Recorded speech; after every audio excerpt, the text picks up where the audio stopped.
No real change since yesterday downslope from the forward leading edge of the flow. It stopped down in the residential properties near the village road all the way up to the crack system. Again, no activity seen this morning as well as yesterday afternoon. What we did see yesterday afternoon in our 4 o'clock flight was more activity on the flow pad with breakouts on the surface up on the crack system area, which puts it between 4 to 5 miles up. So that's the nearest area, even as of this morning's overflight, that we see any kind of surface activity or breakouts that's closest to the downslope residential area. So it's at least between 4 to 5 miles upslope. This morning there was some challenges with getting an overflight due to bad weather.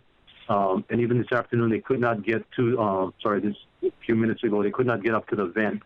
But we're able to get up at least to within maybe a mile or two of the vent and identify a lot of surface activity up there. This is Steve. If I can just interject for a moment here.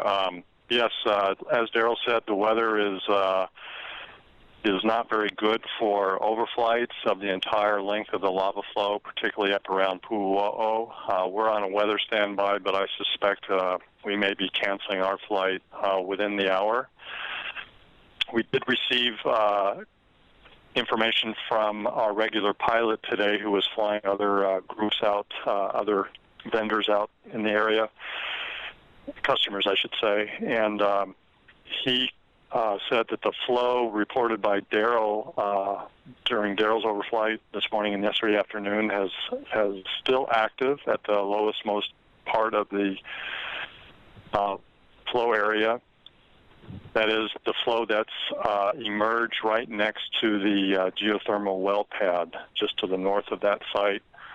That location is about 7.5 miles straight line distance from Pu'u'o, and there is a breakout occurring in that area still as of mid-morning. So at this point, it is clear that lava has reoccupied the lava tube of the June 27th flow as far as that location. That is right next, just north of the geothermal well pad, about 7.5 miles straight line distance from Pu'u'o. As Daryl mentioned, there does not seem to be any evidence of lava moving further down slope in the lava tube at this point.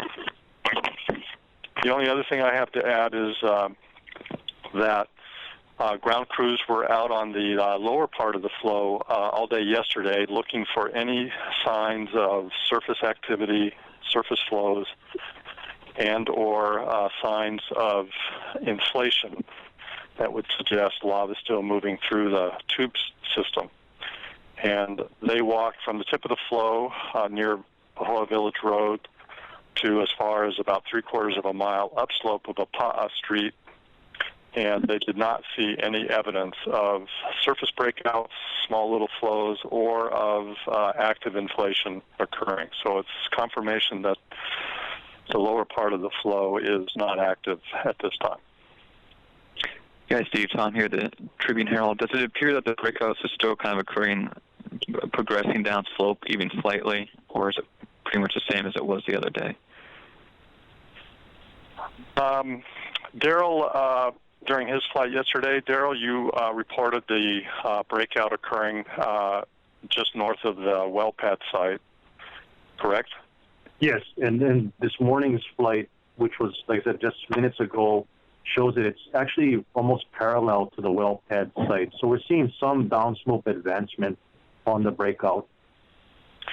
So that, so Tom, the reason I was asking that is that it's in the same general location as yesterday afternoon where the breakout occurred, but the flows on the surface are moving a little bit downslope. So it doesn't look like, since yesterday afternoon, lava is moving further downslope in the tube, although just because we don't see evidence of another breakout downslope doesn't mean lava isn't still moving into the tube system. It's a little too early to say whether or not it's continuing to move down the tube system today or not. Okay, thank you. Is it clear, though, how far the breakouts are, on the surface flows, how far they're advancing on the surface? from the breakout Yes. this afternoon? No, I can't comment because we don't, we didn't make any we haven't gone out there ourselves to make GPS measurements and try to backtrack where the flow tips are relative to where we think the breakout occurred. And Steve, is it clear why it's these breakouts continue to occur? It's just not moving down it may just not be moving down the tube. Could there be a blockage in the system anywhere? Or? Well, that would be certainly one reason. I do want to caution that it's not clear that or not whether lava is moving further downslope through the tube system or not. We just don't have any evidence of it popping up somewhere downslope.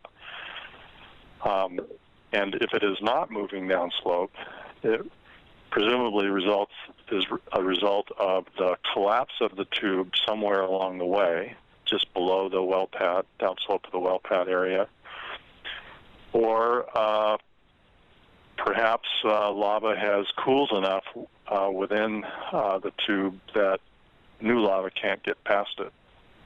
So those are a couple possibilities, but we don't know at this point if it's completely blocked or if it's just taking a little while to continue to move down through the tube.